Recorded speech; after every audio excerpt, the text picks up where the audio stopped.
Bees are the most important pollinators for many agriculture crops and for almost all fruit crops. They give us a higher yield, and not only a higher yield, but also a better yield from better quality, as well inner quality like taste, as external quality like size and shape of the fruits.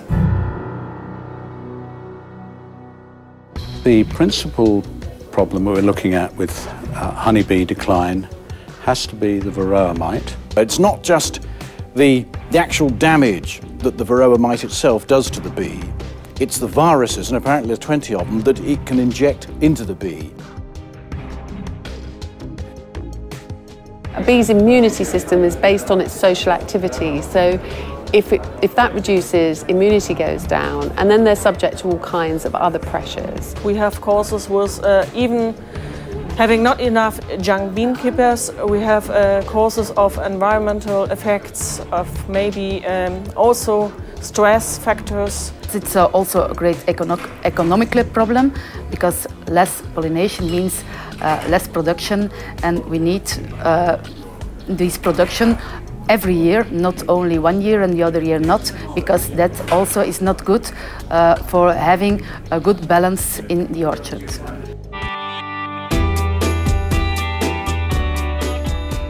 There's a lot of confusion about what medicines are available, how they get into the hands of the beekeepers, and whether the beekeepers are qualified, have the information, or have indeed the money to be able to use them. Clearly the competence of beekeepers needs to be maximised, but even when you've done that, it isn't adequate if you are not able to give them tools to do the job. I started actually my professional career in Bayer some 26 years ago, working on the development of pericin and bivarroa, and we are lucky to have two of the most important active ingredients that are very efficacious against varroa and at the same time safe for the honeybees. So if varroa are the real problem, then we're very pleased in some ways that we're at least going in the right way when it comes to researching products of bee health, because that's what Bayer's been doing for, well over 20 years now. They need to get the information about what products they have available out there. They need to get them authorised and available in as many countries as possible.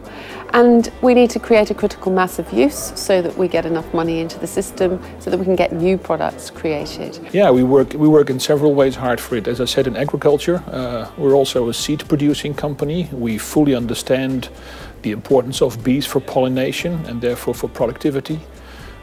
We work in animal health, where we try and develop medicines that protect bees from getting sick.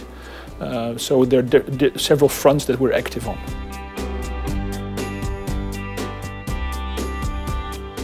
I think from this event it shows that now we have a time where this emotional discussion is calming down, and that's good. We are now coming up to a fact-based discussion. Whenever I get an opportunity, particularly to meet not just politicians, but also to meet officials who are involved in government, I like to stimulate them to get on with the job. Well, I think it's been a really fascinating evening where really a lot of people have come together to actually try and understand some of the dynamics around bee health. If you can go home from an event like this thinking, yeah, I learned something, that's worth coming.